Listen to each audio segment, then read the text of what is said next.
কাকে বলবে দাঁড়ান দাঁড়ান যাইয়েন না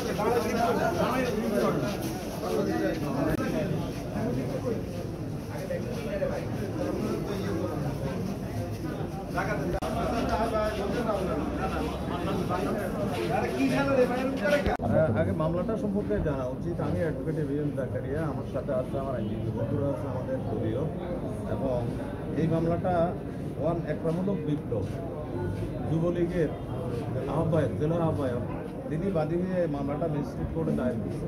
এরপরে এই মামলাটা থানায় মামলা হয়েছে, থানায় মামলা রুজু করে এটা জিআর 269-15 হয়েছে, এবং এখানে দায়রা 771-19 হিসেবে এখানে দীর্ঘ 4 বছর 5 বছর যাবত এই মামলাটা সাক্ষীর জন্য ছিল।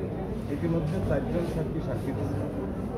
এখানে মামলায় আসামি করা হয়েছে আমাদের প্রিয় নেতা বিএনপির ভারপ্রাপ্ত চেয়ারম্যান জনাব তারেক রহমানকে একমাত্র আসামি করে বলা হয়েছে যে ধারাগুলো দিচ্ছে যে তিনি দেশে যুদ্ধ লাগানোর জন্য তিনি এই যে পত্রিকায় লন্ডনে বসে একটা মিটিংয়ে বক্তব্য দিয়েছেন।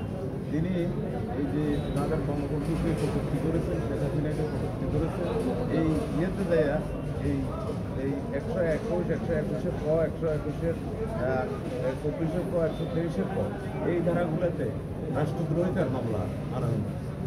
মামলাটাতে দীর্ঘদিন সাক্ষীর জন্য ছিল। ইতিমধ্যে 4 জন সাক্ষীরা বলছিল কি তারা কিছুই জানে না মামলা সম্পর্কে, তাদেরকে নাম দেওয়া হয়েছে, কিন্তু তারা মামলার আসামিকেও চিনে না এবং মামলার কারোবার কাছেও কখনো সাক্ষী দেয়নি। এটা বিবেচনা করে গতকালকে সাক্ষী সমাপ্ত হয়েছে। আজকে আর্গুমেন্টের জন্য ছিল মামলা, সহজ এবং রায়ের জন্য। আজকে রাষ্ট্রপক্ষের আর্গুমেন্ট শুনছেন। রাষ্ট্রপক্ষ থেকে বলা হয়েছে যে ধারায় মামলাটা আনয়ন করা হয়েছে সেই ধারার সাথে কথিত এজাহারের যে বক্তব্য এটার সামঞ্জস্য নাই, এবং যারা সাক্ষ্য দিচ্ছে তারা মামলাটা প্রমাণ করতে পারে না।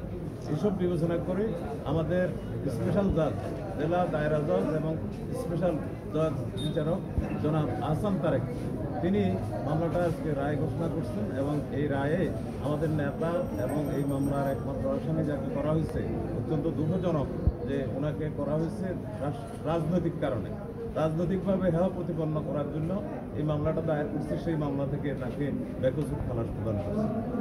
এর আগে আপনারা কতটুকু আমরা এই রায়ে আমরা সন্তুষ্ট, এবং যারা এই মামলাটা করেছে আমরা তাদের বিরুদ্ধে আমরা অচিরে আইনগত ব্যবস্থা নিব।